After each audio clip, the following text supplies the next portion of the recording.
The South African president removed Finance Minister Pravin Gordhan and his deputy Mcebisi Jonas in a midnight cabinet reshuffle. President Jacob Zuma replaced the Treasury's two ministers with Home Affairs Minister Malusi Gigaba and ANC Member of Parliament Sifiso Buthelezi as Deputy Finance Minister. The rand responded by dropping 4 points to 13.60 cents against the US dollar.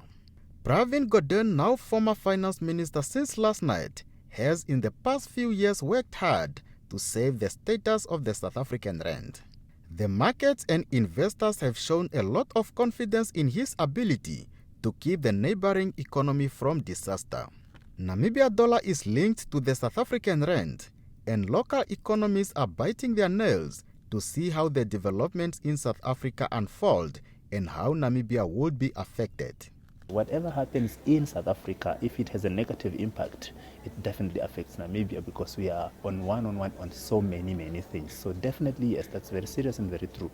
Very soon we'll begin to see the real impact of the situations in South Africa being translated into Namibian economy. Foreign investors are trying to remain positive, but the rand has plunged since the news of Gordhan's removal hit the newsstand early this morning. South Africans have been protesting in the streets today, and the political environment remains explosive. There are three main ways in which what is happening in South Africa will affect our economy. One is through the trade. What happened yesterday will aggravate the situation further.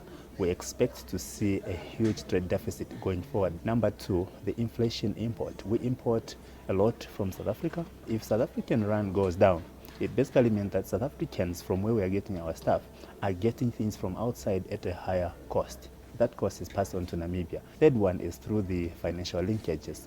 If investors start to pull out capital from South Africa because they are not so sure of what's going to happen tomorrow, definitely it sucks out also from Namibia because we are so linked. Markets have been under pressure since Monday after Zuma ordered the finance minister back from a scheduled investor roadshow in Britain.